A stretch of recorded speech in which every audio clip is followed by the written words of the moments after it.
வணக்கம். நான் உங்கள் அன்பான சயின்டிபிக் வேதிக் அஸ்ட்ராலஜர் அஸ்ட்ரோரண்டி பேசுகிறேன். நல்லது நினைப்போம், நல்லதே நடக்கும். தொடர்ந்து நம்மளுடைய வீடியோஸ்லாம் பார்த்துட்டு இருப்பீங்க நம்புறேன். அறிவியல் சார்ந்த ஜோதிட கருத்துக்கள் சயின்டிபிக் வேதிக் அஸ்ட்ராலஜி முறையில எந்த விதத்திலும் மூட நம்பிக்கைகளை போகாமல் உள்ளது உள்ளவாறு நம்ம பார்த்து கொண்டு இருக்கிறோம். அந்த வகையில இந்த வீடியோல நம்ம என்ன பார்க்கறோம் போறோம்னு பார்த்தா,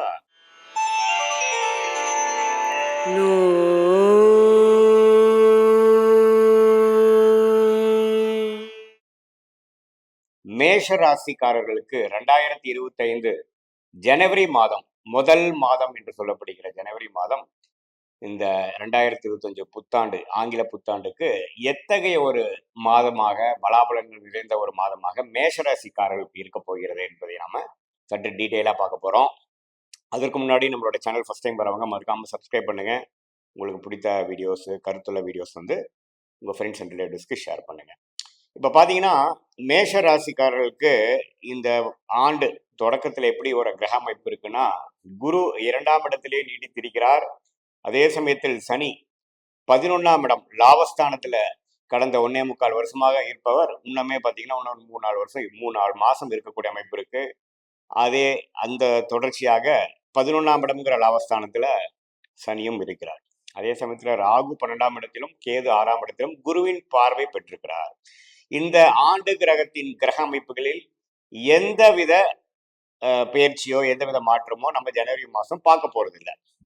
ஸோ அப்படி இருக்கும்போது மாத கிரகம் என்று சொல்லப்படுகிற சூரியன், செவ்வாய், சுக்கிரன், புதன் எத்தகைய ஒரு பெயர்ச்சிகள் பெறுகிறது, அது எந்த ஒரு தாக்கத்தை கொடுக்குதுன்னு பார்த்தா, ராசி அதிபதி, மேஷத் ராசியோட அதிபதியாகிய செவ்வாய் 4ஆம் இடத்திலேயே கடகத்துல நீச்சம் பெற்று பெரும்பாலான நாட்கள் ஜனவரி மாதத்தோட கிட்டத்தட்ட 28 நாட்கள் கடகத்திலே நீச்சமா இருக்கிறார்.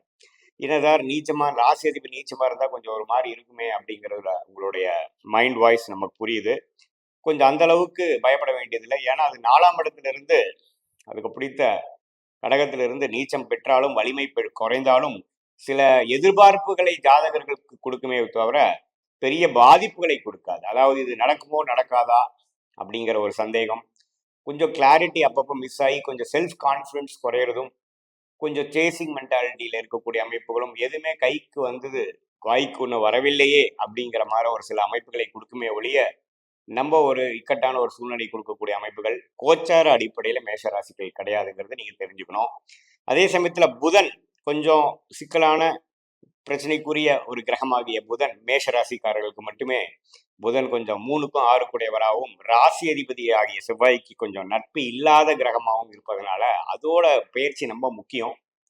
அவர் பார்த்தீங்கன்னா 8ஆம் இடத்திலேயே இருந்தாலும், 6ஆம் வீட்டு அதிபதி 8ல இருக்கிறது கொஞ்சம் ரிஸ்கான விஷயமாக இருந்தாலும், குருவின் பார்வை பெறுவதனால் என்ன ஆகும்னா கொஞ்சம் கேஷ் ஃப்ளோ, எதிர்பாராத சில பண வரவுகள், எதிர்பார்க்காத சில முதலீடுகள் போட்டது பிற்காலத்தில் போட்டது, முதல்ல போட்டது ஒரு அமௌண்ட் நல்லா கிடைக்கிறது, லாட்ரி அடிக்கிறது, சில பேர்த்து மூலமா வரக்கூடிய பணம், வரவேண்டிய பணம், நம்மளால வராத பணம்லாம் கைக்கு சேர்றதுங்கிற மாதிரி சில நல்ல பலன்கள் 6ஆம் இடத்து 8ஆம் இடத்து நல்ல பலன்களை பெறக்கூடிய அமைப்புல புதன் இருக்கிறது ஒரு சிறப்பான அம்சம்.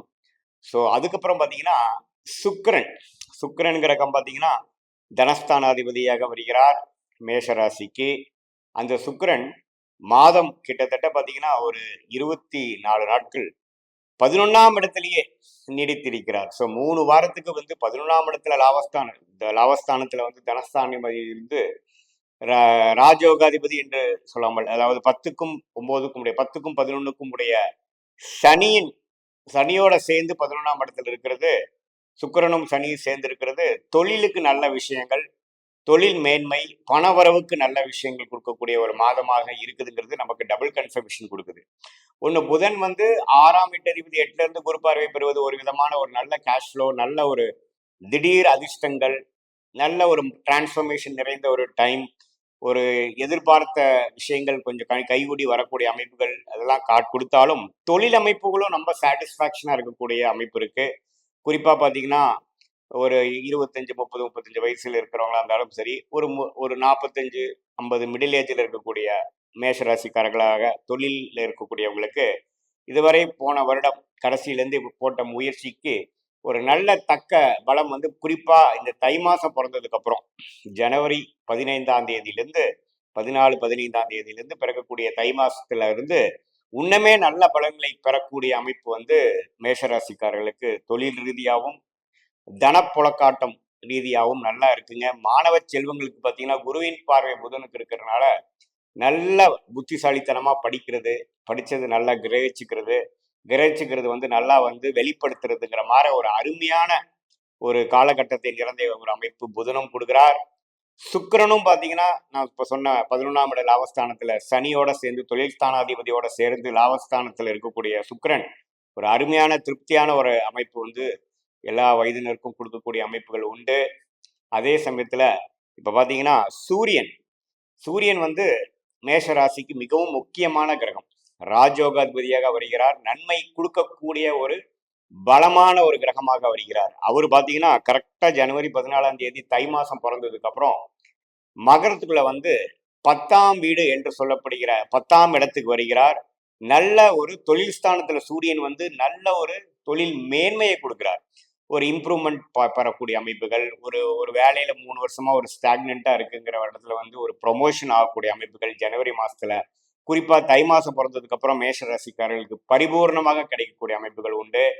அதே சமயத்துல இப்போ ஒரு அரசு உத்தியோகத்தில் இருக்கிறவங்க வந்து நெக்ஸ்ட் லெவல் ப்ரொமோஷன் எதிர்பார்க்கலாம். பிசினஸ்ல இருக்கிறவங்க இன்னொரு கிளை, ஒரு பிரான்ச், இன்னொரு ஆஃபீஸ் அல்லது இன்னொரு டிவிஷன் ஆரம்பிக்கக்கூடிய ஒரு அருமையான ஒரு பிராப்தங்கள் நிறைந்த ஒரு மாதம், குறிப்பாக கடைசி 2 வாரமா ஆகிய ஜனவரி மாதம் 2025 இருக்க போகக்கூடிய அமைப்பு.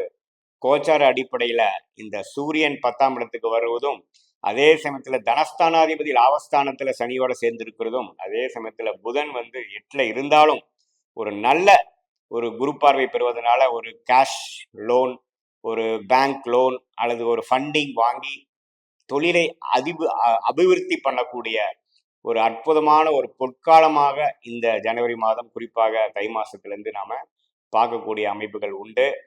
ஸோ எல்லா ஆண்டு கிரகத்தின் தன்மையும் மிகவும் நன்றாக உண்டு.